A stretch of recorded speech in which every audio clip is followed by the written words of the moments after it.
around the world. Contact them today at archival.revival@gmail.com. If there's someone you know has these prints, negatives, recording masters, or other materials from vintage Christian films, you can check out their blog at archivalrevival.blogspot.com. Now, just so you understand, Archival Revival wants to pay you for these films. So you can look in your church attic, in the church basement. If you have a friend who runs a Christian youth ministry or these youth vacation Bible study camps, they have these old films in those big metal containers, 16 millimeter and 35 millimeter. Archival Revival wants to buy them from you. So this is a sponsor that actually wants to give you money.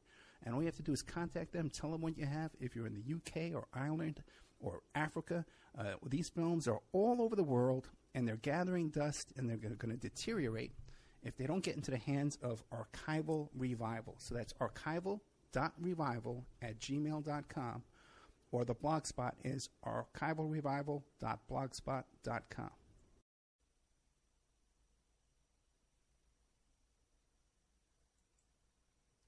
Don't forget, this show is brought to you by pscoco.com. Phoebe Sod is an independent curator with the Cocoa Exchange. The Cocoa Exchange is formerly known as Dove Chocolate Discoveries, and they make the finest silky smooth chocolate because the products start with the best cocoa beans, which are tested for quality and flavor by expert technicians. The Cocoa Exchange offers not just premium chocolates, but anything from sauces and spices to brownie and cake mixes, and even coffee and martini mixes. If you wish to treat yourself or someone you love to a sweet and tasty gift, then the Cocoa Exchange is the brand for you. So you go to pscoco.com, you click on the Shop Now button. You can see all their beautiful chocolates. You can order it right now tonight. It could be in your mailbox in a couple of days. Or if you want to get into the chocolate business, you want to be a chocolatier just like Phoebe Sod, you can click the Contact Us button, and you can learn how to get your own website, go into the cocoa chocolate business, and sell chocolate and make a little bit of money there. Remember, all these shows on Awake are brought to you by emailrevealer.com. You can go to emailrevealer.com and get a copy of my book, How to Become a Successful Private Investigator.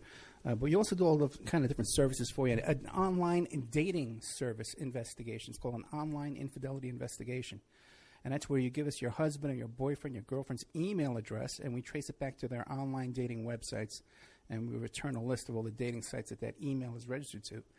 We can expand on that investigation and trace it back to porn sites, escort service sites, swinger sites, even gambling websites, and even prescription drug websites. If you think your ex-husband or something is addicted to prescription medication or involved in a extreme online pornography addiction, we can produce a report for you that you can use in court.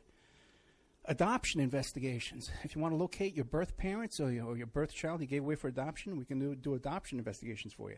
Asset searches for you. Locate bank accounts, hidden assets, hidden properties, hidden income, all different kinds of services in the asset search investigation. Email tracing. If you need to locate or identify somebody from just an email address, we can do an email trace investigation for you, and all kinds of digital forensics, computer and cell phone digital forensics, where we can recover deleted content from an email or a hard drive and produce a report for you that you can use in court. That's emailrevealer.com, or you can contact me at oppermaninvestigations@gmail.com. Welcome back to the Opperman Report. I'm your host, Private Investigator Ed Opperman, and we're here with Patrick, who is the creator behind the Program to Kill YouTube series, Program to Kill Satanic Cover-Up. And you can find it very easily just if you go into YouTube and put in Program to Kill Satanic Cover-Up, it comes right up. So Patrick, can you hear me? Yes, I'm back. Yeah. Okay, good. Because now I noticed because we did another interview a couple weeks back, and then the recording failed. It just froze. My computer froze, and it never saved. So this is our second time. But I noticed after that interview, you went back and you updated some content on your YouTube channel, and everybody's so excited. Oh, you're back! You're back! You know, like everyone was going nuts. Do you plan on continuing the series? Yes, but I don't really think, I don't know. I've saved a lot of material in the last 2 years, so I just made a big compilation with only video archive material. So that's also like fun instead of reading everything every time. Right. So I don't know, maybe in the future, maybe. Yeah, because that is one of the complaints. Some people, I guess they have a shorter attention span. They don't like to read, and they say, oh, I don't like to read. They like more pictures. I guess as years go by, people like to read less. But I would encourage you to look into the Ariel Castro case, who kidnapped the 3 girls over there in Cleveland. Has all these elements, where they destroy his house afterwards, and he was connected with the police, and the FBI questioned him, and all these things that go on in every one of these cases.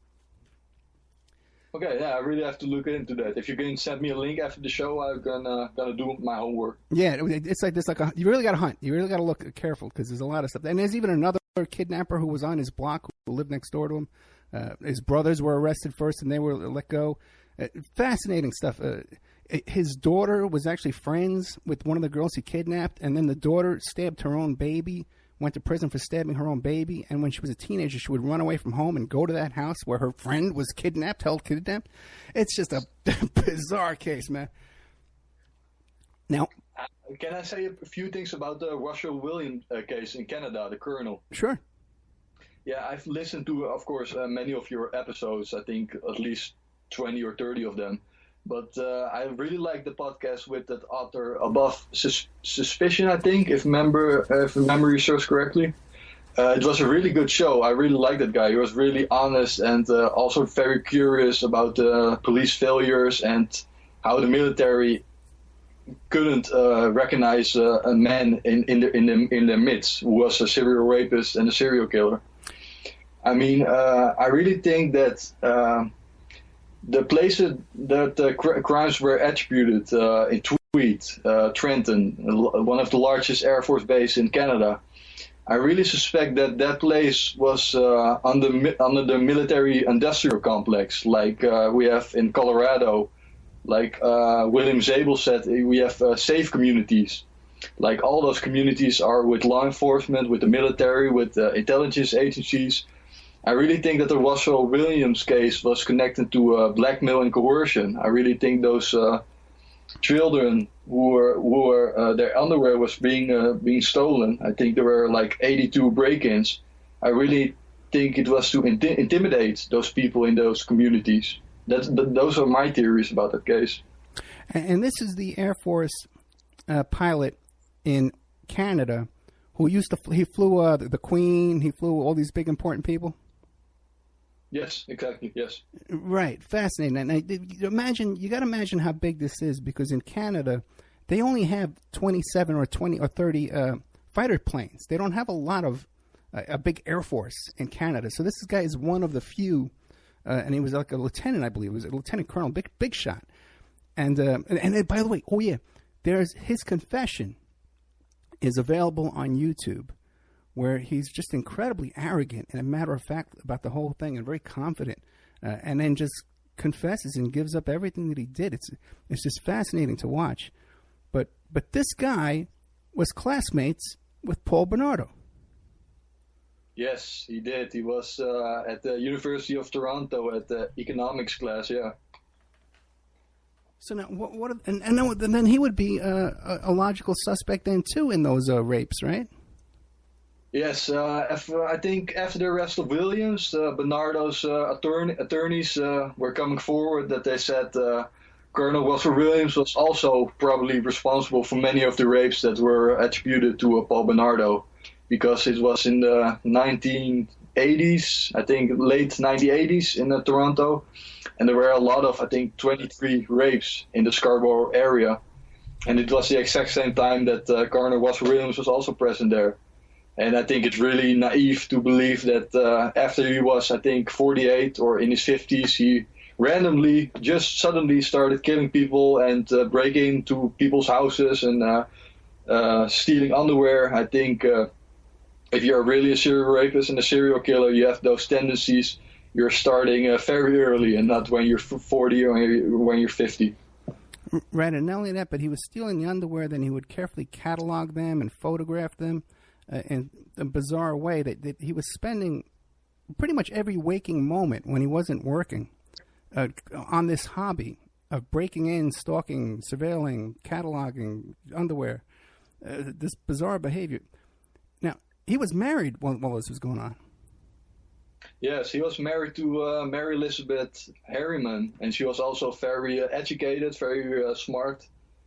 I think she did work for the cancer research funds. I don't know the exact pronunciation, definition. Yeah, it is alleged that she definitely knew more than she let on, because they shared the same laptop where he had all those pictures, and this guy even videotaped his murders. I mean, the whole session was videotaped. When he bludgeoned a girl to death, he was taking photographs of the blood, which was creating a bigger pool of blood, and he was videotaping and photographing that in close-ups. I mean, you can have an addiction or a fetish, but it's really, really, really weird behavior. I don't know how that comes when you're 50 or 50 years old, like that. That doesn't start it like that. I think he was probably in murderous activities while he was in his 20s. Yeah, because they say this behavior, you can detect it in childhood, with the bedwetting, the arson, and the hurting animals. This isn't something that just crops up in your 50s. But interesting how his wife, by the way, too, so people have contacted me about that and said that she has admitted complicity in civil suits, that there were civil suits, and she did admit that she was aware of something odd going on. Correct. So what are the odds then of, you got Paul Bernardo at this class, him and his wife doing this kind of stuff, and you got this other character pretty much doing the same exact behavior. Well, what are the odds of that? Yeah, pretty slim. They were also videotaping their exploits. They were associated with the high levels of government. I mean, Colonel Walter Williams was in the military. You have Paul Bernardo, who was launching a rap career. He had a rap career in front of him. He was associated with the Freemasons. He was a Freemason. He was also he also had money, and people couldn't account for where he got the money from. So yeah. Yeah, interesting, because they tried to recruit me for the Freemasons, and it was at a very low point in my life too, when they were vulnerable, and they just swooped right in, tried to snatch me up, man. Thank God I didn't go for it. But when they're doing that, they want to know what you do for a living. They want to know, hey, what's your background? Tell us about your family, that kind of stuff. So Paul Bernardo allegedly was earning his income by smuggling cigarettes back and forth across the border. So, what was his front story that he was telling people? Yeah, I think he was saying that he was becoming a rap artist, and he was also a chartered accountant. So maybe he shared those stories to them. Yeah, but then the next question would be, well, who are your clients? Maybe I know them. Maybe I can send you some work. So yeah. But now, so tell us about the Paul Bernardo, because there's a whole Satanism angle to that's never touched upon. So tell us about Paul Bernardo and Carla Homolka. Yeah, well, Paul Bernardo grew up in a very dysfunctional home. His father was a convicted pedophile, child molester. He had sex with Paul's sister. Paul's mother was adopted by the Eastman family. And according to her husband, Kenneth, she was raped by at least 3 members of that family. So you have a really sexual abuse team in the Bernardo household. Paul Bernardo's real father was actually a wealthy Canadian businessman. So Kenneth Bernardo was really in fact his stepfather, but he didn't know that when he was the age of 16, because his mother told him that, and after that she always told him he was a bastard, the bastard from hell. And the family life was really unhealthy. He gets sandwiches with ketchup. He didn't get the presents, but there was Christmas. He just was given clothing. I read one time in a book that he was going away for like 2 weeks when he was only 13 or 14 years old. And when he came back, nobody asked in the household where he had been. Oh, my God.